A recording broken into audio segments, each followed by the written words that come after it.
ने एक डाउट पूछा है कि ये जो फलन दिया हुआ है वो किस अंतराल में वर्धमान है और किस में ह्रासमान है। तो सबसे पहले हम क्या करेंगे, इसका एक्स के सापेक्ष अवकलन करेंगे, एक्स के सापेक्ष अवकलन करेंगे। तो F dash X equal to कितना आ जाएगा, 3 चौको 12 बटे 10 एक्स की घात 3, एक घात कम हो जाती है ना, माइनस 4 कितने हो जाएंगे, 4 तिया 12 बटे 5 एक्स स्क्वायर माइनस के 3 दूनी 6 एक्स और प्लस के हो जाएंगे 36 बटे 5।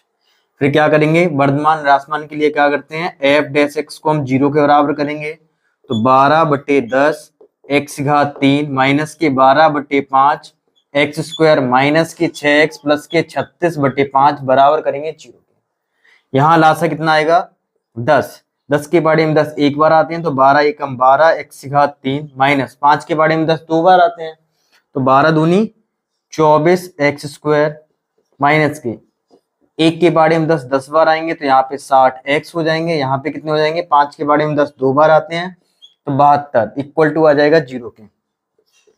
12 एक्स क्यू माइनस के 24 एक्स स्क्वायर माइनस के 60 एक्स प्लस के 72 बराबर 0। क्लियर है। यहां से हम क्या करेंगे, 12 कॉमन ले लेंगे। अगर हम 12 कॉमन लेंगे, अंदर क्या बचेगा, एक्स क्यूब माइनस के 12 के बारे में 24 कितने बार आते हैं, 2 बार, तो 2 एक्स स्क्वायर माइनस के 5 12 पंचे 60 एक्स और प्लस के 12 6 72 तो 6 इक्वल टू 0। तो यहाँ आ जाएगा एक्स क्यूब माइनस के 2 एक्स स्क्वायर माइनस के 5 एक्स माइनस के 6 बराबर 0, प्लस के 6 बराबर 0। अब हम नाइन्थ में इसको सॉल्व करने, त्रिघात बहुपद और सॉल्व करने के लिए क्या करते थे, x equal two plus minus 1 comma plus minus 2 dot dot dot करते थे। तो x इक्वल टू 1 पर क्या करेंगे, 1 का क्यूब माइनस के 2 गुणे 1 का स्क्वायर माइनस के 5 गुणे 1 प्लस के 6 बराबर 0। यहाँ हो जाएगा 1 का क्यूब 1 माइनस के 2 माइनस के 5 प्लस के 6 बराबर 0। 6 और 1 कितने हो जाएंगे, 7 माइनस के 7 बराबर 0। तो क्या करेंगे, x बराबर 1 पर 0 हुआ तो 1 इस साइड आएगा, तो x माइनस 1 एक गुणनखंड है। उसके बाद क्या करेंगे, x माइनस 1 को कितने बार लिखेंगे, 3 बार लिखेंगे, x माइनस 1 x माइनस 1 और x माइनस 1। हमें लाना कितना है, कितना लाना है, ये एक्स क्यूब माइनस के 2 एक्स स्क्वायर माइनस के 5 एक्स प्लस के 6। अब मेरे पास कितने हैं, x, हमें चाहिए कितने, एक्स क्यूब, तो हम किससे गुणा करेंगे, एक्स स्क्वायर से गुणा करेंगे। एक्स स्क्वायर का एक्स में गुणा किया कितना आएगा, एक्स क्यूब।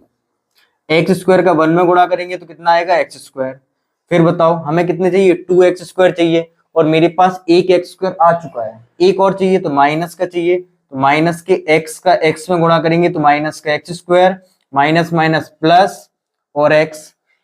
हमें कितने एक्स चाहिए, माइनस के 5 एक्स, मेरे पास प्लस का एक आ चुका है, तो हम क्या करेंगे, माइनस के 6 से गुणा करेंगे। तो माइनस के 6 का गुणा करेंगे कितना आएगा, माइनस के 6 एक्स माइनस माइनस प्लस के 6 एक्स प्लस 1 तीनों से कॉमन ले लेंगे, सॉरी एक्स माइनस 1। दूसरे ब्रैकेट में क्या आएगा, x square minus x minus के 6 एक्स माइनस 1। इसके जब हम फैक्टर करेंगे तो क्या आएंगे, एक्स माइनस के 3 और एक्स माइनस के 2। अब सबको हम 0 के बराबर करेंगे, तो x माइनस 1 बराबर 0, तो x बराबर आएगा 1, x माइनस के 3 बराबर 0 तो x बराबर आएगा 3 और x माइनस के 2 बराबर 0 तो x बराबर 2। अंतराल हमें ज्ञात करना है। एक नंबर लाइन बनाएंगे, नंबर लाइन में यहाँ पे 3 होगा, यहाँ पे 1 होगा, यहाँ पे 3 होगा और यहाँ पे कितने होंगे, 2 होंगे, x प्लस के 2 आएंगे। तो यहाँ पे देखो x प्लस के 2 आएंगे, तो यहाँ पे माइनस 2 होगा, तो माइनस 2 इस साइड होगा, यहाँ पे 1 होगा, यहाँ पे माइनस के अनंत और यहाँ पे प्लस के अनंत। देखो यहाँ से यहाँ तक अंतराल चेक करेंगे, यहाँ से यहाँ तक, यहाँ से यहाँ तक, यहाँ से यहाँ तक, ये मान किस में रखेंगे, एफ एक्स में।